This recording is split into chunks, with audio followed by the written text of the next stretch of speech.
我覺得奶茶味道有一點不夠重，它可能這個麵包就是微微的帶到一點點奶茶味，算是我覺得目前我心中全家出的千層蛋糕的可能是第一名。這個的它的調的味道啊，其實有簡餐店的水準的，肉的香味非常香，然后口感也非常好，但是就是肉量偏少。很老實跟大家講，如果這個的話，我可能就是除了幫大家開箱以外，我可能不會再買。大家好，我是 Jesse， 那我們這集的話就要來幫大家介紹這期全家的新品。那這期全家新品的話，它也有一些主題是以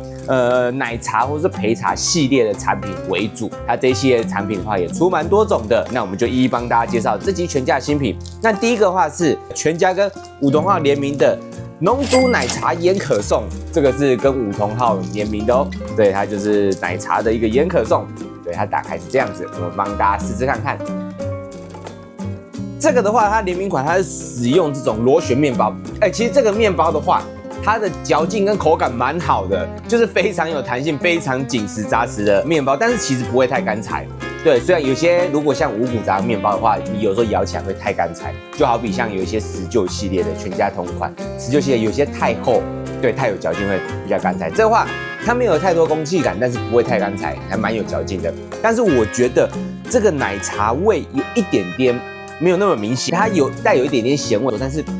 我覺得奶茶味道有一點不夠重，它可能這個麵包就是微微的帶到一點點奶茶味，就是沒有太多像其他有以前吃過相關的奶茶產品，微微的，對，就是都淡淡的帶到，對，所以如果你很喜歡吃很重的奶茶味的東西，我覺得這個你可能會沒有那麼中意，對，因為它就是比較淡一點的這個味道，但相對的它的糖度跟甜分也會稍微比較低，所以這個大家就可以自己去斟酌了。因為如果你喜歡口味重的話，你可能這個會跳過。那我的話，我覺得還不錯，但是就很老實的講，我覺得打着五桐號這個聯名的話，我覺得亮點沒有比想象中的還多還好。因為大家可能會覺得五桐號的奶茶味應該會比較重，或是香味會更重，但它屬於走比較清淡路線的，大家可以自己參考。接下來也是跟五桐號聯名的這個焙茶珍珠千層蛋糕，對，這個也是他們另外一個聯名的焙茶的這個千層，那這看起來就比較厲害，它是這樣子，它裡面還可以看得到這個類似蒜粉圓嗎？我還沒吃，也不知道。對，它有這個餡，幫大家試吃看看這個焙茶珍珠千層蛋糕，對，它那裡面是珍珠，蠻特別的。我是目前還沒有吃過在千層蛋糕裡面有珍珠餡的。這個焙茶珍珠千層蛋糕五桐號聯名這些，這個跟剛前面比起來，我覺得強很多超好吃的。不管是茶的韻味或者它的香氣，都表現得非常好，跟前面那個差有點多。前面那個茶味就是或是奶茶味就輕輕的帶過，這個話就是蠻重的茶味，而且是很香，然後尾韻很好的那種茶味，就是你吃完蛋糕會有那種喝完茶有一點回甘的那種尾韻。我覺得是蠻好的，蠻棒的。第一個，我覺得它千層蛋糕層次已經就很好了，然後再加上它在千層蛋糕裡面還有砍入這個珍珠，就是有把這個珍珠加進去當內餡。我覺得第一個層次就已經做得非常好了，然後味道的部分又是我很喜歡的那種茶味，就是半糖以下，半糖到微糖，然後又有一些茶的一點點香氣跟那种尾韻。我覺得整體搭配起来算是我吃過，因为全家每期都會出千層蛋糕，算是我覺得目前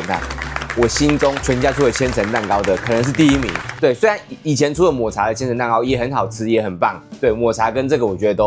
都不相上下，但是我覺得真的以特別程度的話，我覺得這個焙茶這個千層蛋糕是我心目中全家的千層蛋糕的第一名。這個我真的蠻推薦大家可以去慢慢看，真的很好吃，而且很特別又很有亮點，超級推薦。接下來的話是這一期的一個便當是西班牙風味海鮮燉飯，就是西班牙海鮮燉飯，也算是沒有看過全家或 Seven 有出過這種西班牙海鮮燉飯，有燉飯啦，但是海鮮燉飯倒沒有看到，但可以給大家看一下，其實裡面就有他幫你剝好的一些蛤蜊啊，還有這種小香腸碎片切片，還有這個可能雞肉的，對，我們幫大家試試看看。吃完這個西班牙海鮮燉飯，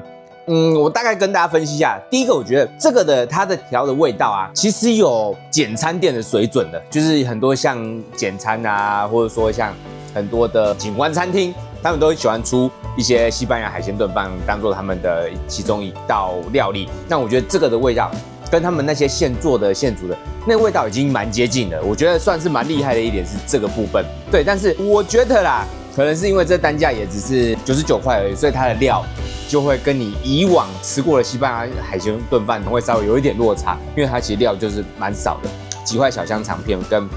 3塊雞肉跟大概10顆蛤蜊左右。10顆小蛤蜊，那不是大的那種，很小的蛤蜊那種。但是我覺得整體味道是好的，只是以往我們吃西班牙海鮮燉飯都會吃到很多很大的蛤蜊，或者是扇貝啊，或者是說其他的一些配料，這些是西班牙海鮮燉飯的重點。但是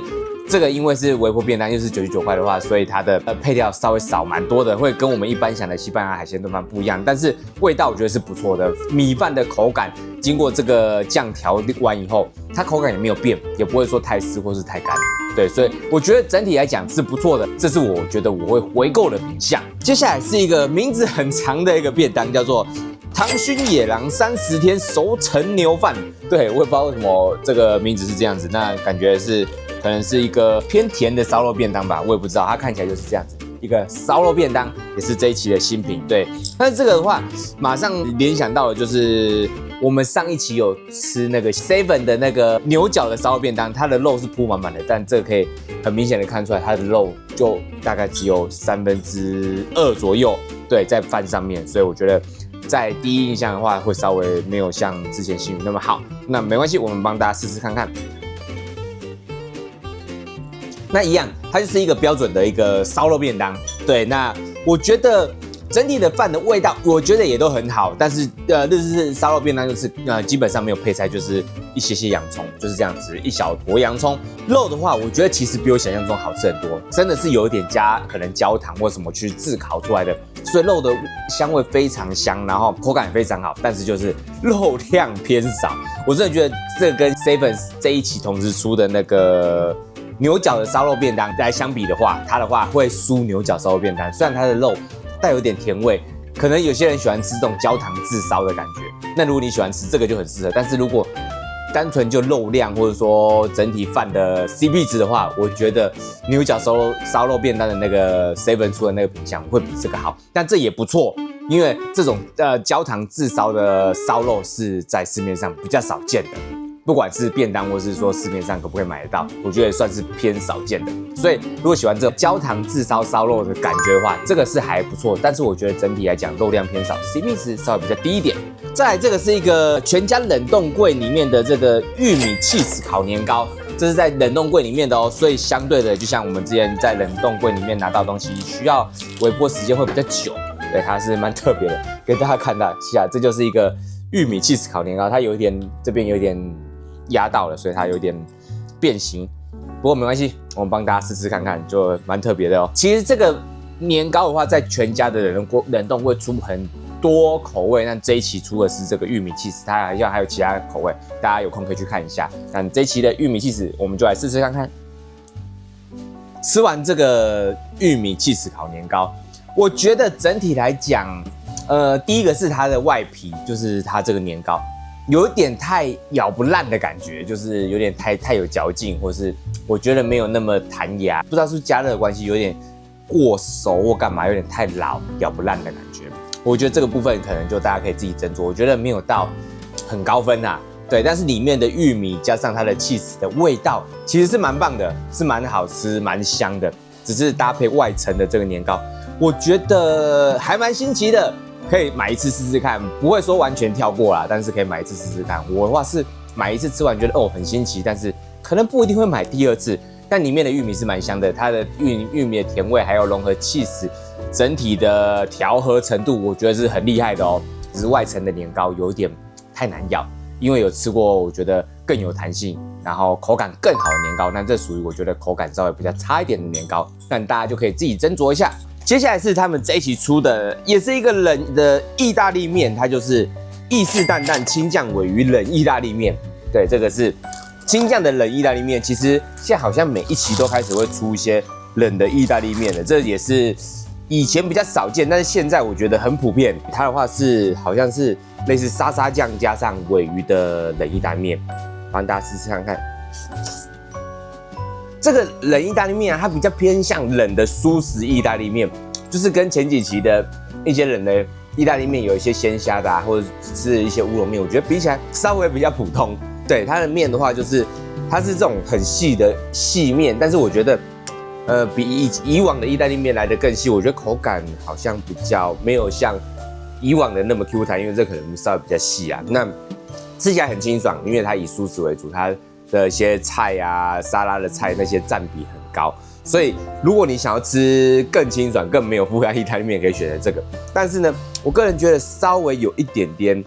好像無聊嗎？可以說是無聊嗎？就是沒什麼東西。對，有一點點鮪魚啊，但那個鮪魚也是很普通，很像早餐店的那個鮪魚吐司的鮪魚而已。對，很老實跟大家講，如果這個的話，我可能就是除了幫大家開箱以外，我可能不會再買，覺得蠻普通的，就是沒有像前幾期吃的一些冷麵有一些驚豔感，大家可以自己斟酌。接下來要幫大家推薦2個，是這一期這個有一個他們主打這個王牌營養師劉以里監製的2個品項，那這2個品項都是以比較健康為主，我相信很多人會覺得可能比較不會去買這類型的，不過沒關係，它一樣是新品，我們幫大家開箱看看。那第一個也是由這個營養師監製的鮭魚毛豆炊飯飯糰，這是鮭魚毛豆炊飯飯糰，是這種五穀炊飯的，對，幫大家試試看看。這個飯糰呢，就是稍微味道沒有那麼重，但是我覺得比我想的還好一點是，它這個米飯的這個類似五穀炊飯的感覺，它其實很 Q 彈。雖然它主打比較走健康路線的，味道沒有那麼重，可能調味也很低啊，但是它的米飯是很好吃的哦，很 Q 彈的，而且五穀飯的飯糰比較少見，整體口感不錯，但是味道的話，就大家自己斟酌，畢竟這種比較健康類型的飯糰的話，味道會比較淡，是算正常的。但我可能還是比較喜歡一般正常的調味，偶爾吃這個沒關係啊。對，這個可以給大家參考一下，就是屬於比較健康系列的。最後一個也是這一期算是比較健康系列的核桃多穀